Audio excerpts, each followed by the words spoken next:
जो 80 की दिहाई थी वो पाकिस्तान के अंदर गाड़ियों का एक तरह से गोल्डन एरा था। उस वक़्त आपके पास होंडा इंटेग्रा जैसी गाड़ियाँ आती थी, होंडा प्रेल्यूड आती थी, निसान 200, 180, 240, 280 ZX ये सारी आती थी। आपके पास मज़दा RX-7 का जो जनरेशन था उस वक़्त वाला वो आता था। तो मेरे हिसाब से वो गाड़ियों का बड़ा एक गोल्डन किस्म का एरा था। आज हमारे पास उस ज़माने की एक गाड़ी है और देखते हैं फिर इसको। अगर इसका बोनट आपको खोलने की तरफ आता हूँ तो अगर आप बोनट की पहले शेप के ऊपर आएँ, ये एक इस तरह से आता है और यहाँ पे एक छोटा सा और डिप आता है।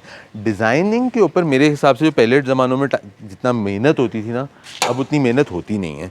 इस वक्त इस गाड़ी के अंदर होंडा का D15 इंजन है जो कि आपकी होंडा सिविक EXI के अंदर भी आया था और जैपनीज़ सिविक में भी आता था। ओरिजिनल इसका Z सीरीज़ का इंजन आता है, बट इसके इस वक्त D15 है जो कि मैनुअल ट्रांसमिशन के साथ लगा हुआ है। गाड़ी अगर आप फ्रंट पे आते हैं तो आपके पास इंडिकेटर लाइट एक तो यहाँ आ जाती है, पार्किंग लाइट यहाँ आ जाती है और इंडिकेटर लाइट दूसरी यहाँ पे आ जाती है। जो 80s के टाइम का जो आइकॉनिक चीज़ थी वो थी ये पॉपअप लाइट्स, जो कि इस तरह से आपकी लाइट्स खुलती हैं।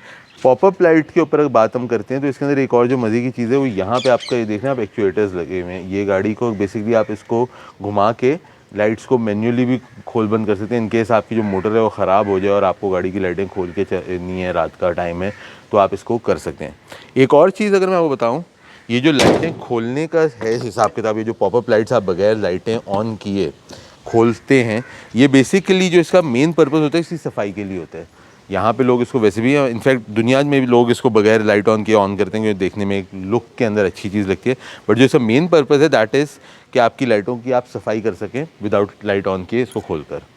पता नहीं अब ये लोग क्यों नहीं इनको बनाते, लेकिन अपने टाइम की ये जो एक बहुत खूबसूरत चीज़ है जो कि 90s के अंदर फिर भी कुछ गाड़ियों के अंदर आई, अब ये नहीं आती। And this is something that should be coming in up until now. फिर आप साइड पे आ जाते हैं तो इसमें इस वक्त गाड़ी के अंदर 16 इंच के आफ्टर मार्केट अलॉय रिम्स डले हुए हैं। जो आपका बम्पर का मोल्डिंग है जो वो आपका उसी तरह पूरी गाड़ी के अंदर कंटिन्यू करता है। आप इसको all the way up until the back आप अगर देखें तो वही आता है आपका। अगर आप गाड़ी की ये वाली प्रोफाइल देखते हैं तो आपको बहुत 88 वाली जो एकॉर्ड है उससे एक मिलती जुलती प्रोफाइल दिखती है। बाय द वे 88 वाली एकॉर्ड के अंदर भी कुछ मॉडल्स थे जो कि पाकिस्तान में जो नॉर्मल गाड़ी आई थी वो तो नॉर्मल लाइट्स वाली थी, कुछ मॉडल्स थे जो कि पॉपअप लाइट्स के साथ आए थे।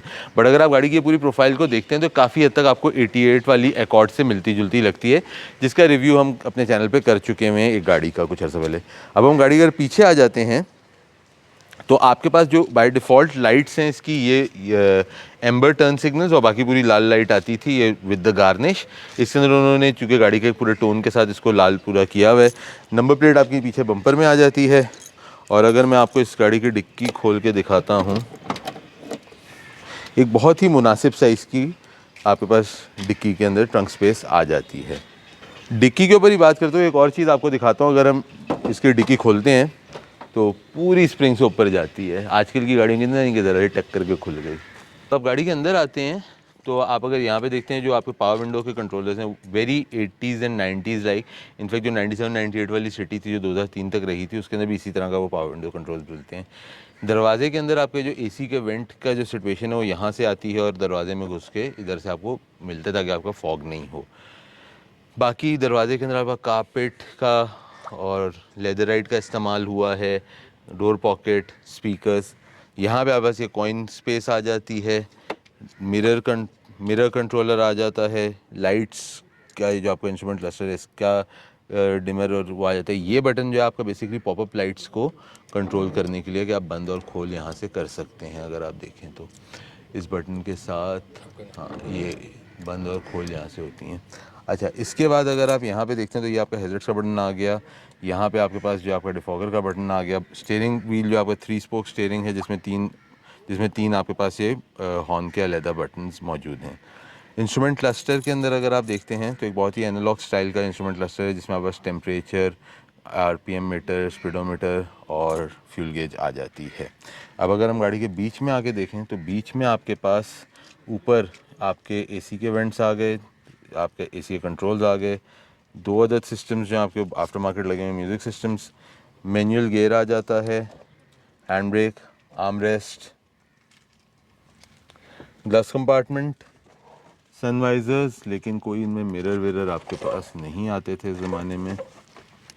बीच में आपका मिरर ज़रूर आता है और ऊपर पीछे आपके पास एक अदद आपकी डोम लाइट आ गई।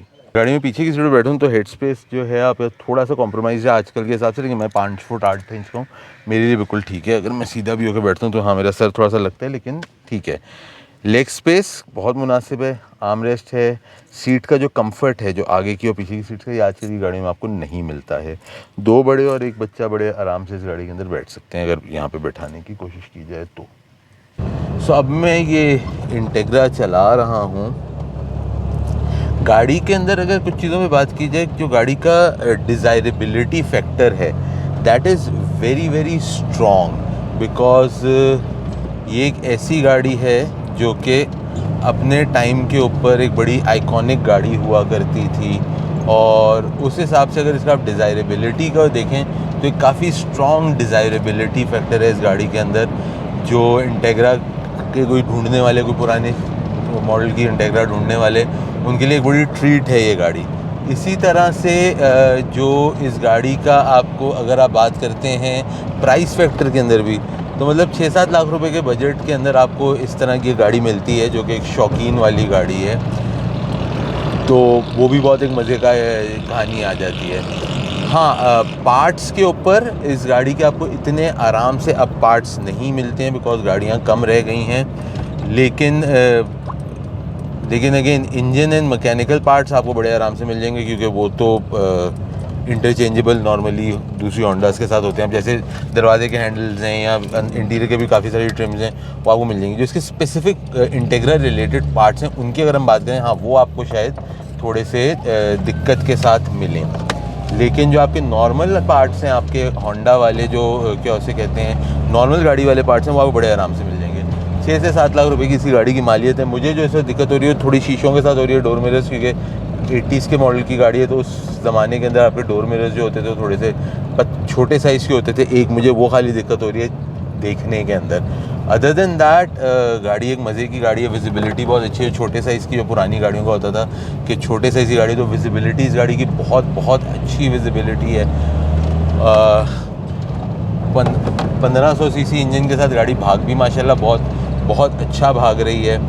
फ्यूल के ऊपर कोई 8.5-9 टाइप की फ्यूल एवरेज दे रही है गाड़ी। तो all in all it's a very decent buy for someone who is looking for a car for to have fun with. लेकिन हाँ, अगर आप क्या उसे कहते हैं कोई ऐसी गाड़ी देखना चाह रहे हैं जो आपको क्या उसे कहते हैं एक मार्केट की गाड़ी, तो ये मार्केट की गाड़ी कहीं से भी नहीं है।